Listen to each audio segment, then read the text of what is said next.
done by turboprop. How many seats in the VIP? It depends on the config, so between 9 to 19. What kind of fuel do you use for this? It's electrical. Electrical. So you have a So it's like a batteries? You use batteries? You have fuel cell inside the cabin. The fuel cell generates out of water the electricity. Yes. And then you have an electrical engine. Yeah, mainly on green idea. For sure, yeah.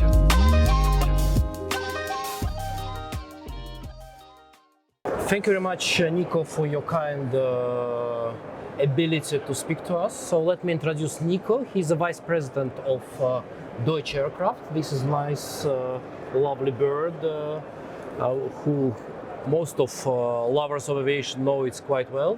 So Nico, tell us what exactly you do and why are you here at ILA? So first of all, Deutsche Aircraft, I mean, most of you will know we are based on the heritage of Dornier. So the Dornier 328 is the platform we are working on from. Deutsche Aircraft was established in 2005. It's called this time 328 Support Services. And now we are bringing the Dornier 328 back into production. So you're taking over all the Dornier factory? Yeah, we took over all the IP for the 328 and the 428 program. And on the 328 we are maintaining in-service aircraft, about 150 in-service aircraft, jet and turboprop. We just been to Friedrichshafen and seen the museum of aircrafts there, so that's really German heritage. Yeah, and the Dornier 328 was really an aircraft ahead of the time, so it was really well engineered. It was already 30% out of composites, with a pressure bucket out of composites, and we use now that platform to enhance it further. Okay, and tell us what is your invention? So what you see here is not our product, that is a test demonstrator, so we're working on future technologies, fuel cell, hydrogen burn. That is a test bed you see here where we test that things. Our product we're working on is the 328 Eco. That is an aircraft will be based on sustainable aviation fuel, H2PTL, so sustainable power to liquid, based on a green hydrogen. And we're working together with Pratt & Whitney Canada there with an engine that is able to burn that kind of fuel to become CO2 neutral. Okay. So these you renovate old aircrafts and you would be producing new aircraft shortly? Correct. We are just in the development phase. We have just reached the first critical milestones. We are planning to have type certification by 2026 for the next aircraft. Okay, it's still a long way to go. It's still a long way to go. It's not easy to develop a new aircraft. Yeah, definitely. Okay, and so you plan to replace the old Dorniers with the new, healthier models? Yeah, not only the old Dorniers, you have a complete fleet of retired aircraft, which is the Saab 340s, the old Dash 100, 200, so there's no replacement available at the moment. That is one of our target markets. Others are like growth markets, China, Africa. What would be the technical characteristics of the model you are now developing? And as I said, it is based on the 328 platform. So we are stretching it by 2.1 meter to get 40 passengers in. And here you had 32. 32, so eight extra packs? Eight extra packs. We get a new propulsion system, the newest technology from Pratt. It's called the XD engine, which has longer on wing time and lower fuel burn. We have a new avionics suite. We're going with a Garmin 5000 there, and all the other usual updates. Mm-hmm. And who would be your classical, let's say, potential clients for that type of aircraft? As I said before, operators which have currently Saab 340s, Dash 100, 200, all 328 operators, and also developing operators which starting small point-to-point connections. Especially probably European islands, yeah, for sure. From Europe to UK. You have a lot of that in Norway, but also the growth market China. China has developed a lot of new airports, so that are the kind of trips. And personally, I think in the future we will see a lot of trips below 300 nautical miles need to be done by a turboprop, just by the propulsion efficiency and to get the CO2 emissions down. Yeah, mainly on green idea. For sure, yeah. And definitely we are speaking about 26 beginning of production, and I believe that by that time in China you would have plenty of airports, if now you don't have them there, but still considering the speed of their development. I can tell you the Chinese are building faster than the Germans. I mean, the Berlin airport where we are here is not the best example. No, but still, it's really impressive. I've been flying to Schönefeld in beginning of 90s. Believe me, that was a horrible experience. I agree. And the production, where are you planning to make a production? The final assembly line will be located on the airport in Leipzig. Okay. The development, prototyping, engineering, and the product support is based out of our headquarters in Oberpfaffenhofen. Oberpfaffenhofen, it's close to Munich. Okay.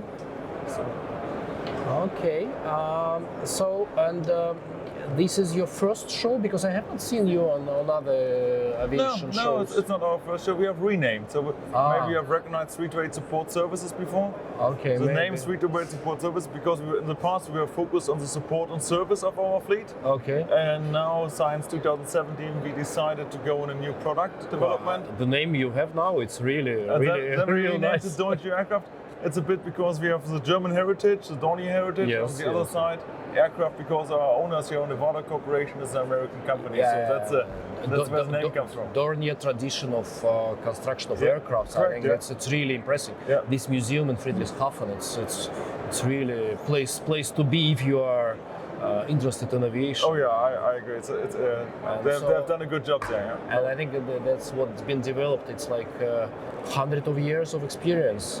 So you're just... Yeah, they started in 1917. I think Claude Dornier started in 1917. Yes. So it's 100 years. Quite a heritage on there. Yeah. Okay, so you already signed letters of intent with some producer or some buyer, so it's too early. No, we have secured the most of our supply chain. So as I said, engine, landing gear, wing, fuse, and also empennage, that is all secured. And it would be European production, or you buy also in China and other places? Well, it is a global product at the end of the day. We have quite some suppliers out of Germany. We are a German-based company. We have a lot of German engineering know-how here. So yeah. But you see, most of top management from the jet producers with whom I've been speaking recently, they tell that it's really a big problem with the spare parts. So they cannot continue production in the normal scale, and you are starting new projects. So how would you be able to do this? I mean, sometimes it's easier to start new from the green field. There's also an opportunity with that to get the new production, industrialization steps in, digitalization, 2D, 3D conversions. But I would not say it is a challenge in the current environment to build up a robust supply chain. So with COVID and also now with what's happening in the Ukraine, it's quite impacting the business. But we're doing good, finding our own ways and solutions. We like to keep small and be agile to adapt to it. For sure, for the redevelopment of Ukraine after the war, I think that would work, because they destroyed quite a number of airports and the small airfields. And the good thing is we don't need airports. We have a capability to run on unpaved runways.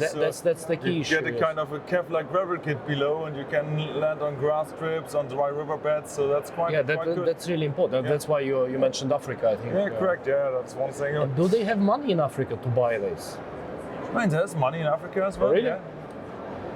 And how this show been successful for you? Or? Yeah, I mean, that's the reason why we are a technology project. I would say the show is very much based on military and technology. Yeah. So therefore we are more focused here on our technology we are working on. It's not so much a product show. And what is your next show you are planning to be? Next show is Farnborough Air Show. Yes, I'm coming there also. Yeah. Yes. That's I'm looking forward for that after all that COVID time. So to see everybody back. That's also the feeling you get here. Everybody is quite happy to be out. But still, here I got an impression that you don't really have many visitors. I don't know why, because probably people are a bit tired of the shows, because the eBay's a week ago. Last Hamburg, week it's Canada. Friedrichshafen area was very successful. What I have to say, I find it's a high quality guys here. So it's maybe not the mass, but very good meetings, very good guys here. Yeah. And I'm impressed by the team you have. You have rather big team, so all the top management is here. Yeah, for sure. I mean, we are a German-based company, so we have to be here. We have to show up. And this product is really the only product. So you are not trying to increase the scale of different models. There's always a start, and you have to be careful that you don't run before you can walk. So One step after the other, but that is our product we are working on. But even this product can be developed in different, let's say, areas like military or cargo, maybe. Yeah, I mean we have quite a portfolio there on multi-mission side. So the Dornier 328 is flying like the Frontex mission, for example, the search and rescue configuration. We have 21 aircrafts flying with the US Air Force. It's called the C-146 Wolfhound. We have the German ADAC. They're flying it like a flying hospital. So we have all kind of different configurations. Then you have the normal regional air charter, the corporate shuttle. Firefighting, maybe, no? No firefighting we don't have. At least I'm not aware about. But no transportation. So that are the kind of conflicts and we the have. hospital, it's a popular type of model? Or? And we have, I think we have 2 aircrafts in that configuration flying around. And it's how many beds or how you? Well, it depends on the configuration. Is it intensive care or just light transportation? I think intensive care you get 4 beds in. But it's it's a very interesting subject nowadays, especially including this Ukrainian issue. I mean, it's governmental or it's a private normally? The ADAC is private. It's not governmental driven. It's like yeah. No, I mean hospitals. Who are buying these flying hospitals? The ADAC is the German Automobile Club. Okay. They own it. Okay. You can kind of insure there, and then they fly you out if you have a kind of incident in your holiday or so. Okay. So it's not a hospital who's. But you have only two aircrafts like this. We have 2 aircraft in that configuration. And all of them are based in Germany, in fact. They're based in Nuremberg, I think. Yeah. Okay. Because I have not seen, we as a charter operator, we have quite a number of inquiries for the emergency transportation and intensive care. Yeah. But normally it's very small aircraft. But this is really. I mean, the big benefit if you have to do real work in the aircraft with your patient. Here you can stay in the middle, but you cannot in the small one. So it's very hard to work. No, the small one it's just for transportation. Correct. But here you can really have an intensive care. Correct. Yeah. So that's really interesting. And we have also some VIP versions flying. I think we have around about 10, 12 aircraft in the VIP config. And how many seats in the VIP? It depends on the config. So between 9 to 19. And so what is the maximum range for the VIP version would be? There's an extended range version available. You're coming close to 200 nautical.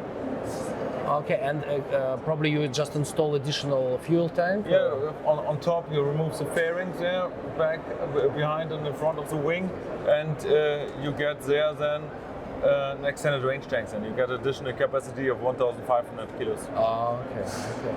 And can you please tell a bit about this aircraft? What is the special here? I mean, the specialty here is, as I said, that is a demonstrator. That is not a product. So that's quite important. Here we try to test fuel cells on one side. So in original version you have only these white motors, yes? Correct. We have only 2 turboprops. Yes. That the additional ones is just for test purposes. So we have a kind of fuel cell system inside with an electric motor. And this is a hydrogel engine or not? It's what kind of fuel you use for this? It's electrical engine. Electrical. So you have so it's like a batteries. You use batteries. You have a fuel cell inside the cabin. The fuel cell generates out of water the electricity. Yes. And then you have an electrical engine. That's around about. So this is the classical engine, and this is electrical. Correct. And what for and why? What is the idea behind? It's just to test and learn and understand how that all behaves in flight. You have different isolations when you're in height for the electricity, and you have to test and verify everything. So therefore, but the idea was to have like additional engine for the security, or no, it's a test aircraft just to learn and understand the technology. Okay. So and if you find, I mean, there are different types, and later on, if the fuel cells are developing further, maybe it's a pure electric-driven aircraft later on. So there are different ways. Okay. It's very interesting. Yeah, it's quite. And tell me about your background, how you came to aviation. I started in 2006 with 328 Support Services. So I started there on the avionics side. Later on, I took over the maintenance and the production, and since 2017, I'm responsible for building up the 328 Eco program and bringing that aircraft back in production. So you are from the very beginning of this new project, by the way? I am, yeah. Okay. We started with around about 100 people. Today we are 320. We're growing quite quickly, between 15 to 20 new guys per month. So with a target by end of the year, slightly above But 400. it's government who financing your redevelopment, or it's private investments? It's a mix. We have a risk-sharing partner with the German government. Yes. As part of the program, we have Sierra Nevada as our mother who is financing it. Okay. Interesting. Thank you very much. It's a very nice Thanks, it was a pleasure. presentation. Yeah. It's really nice to meet you here in Berlin. It's always nice, like American telling, to hear news from the horses. From the horse's mouth, yeah. Thanks, it was a pleasure. Thank you.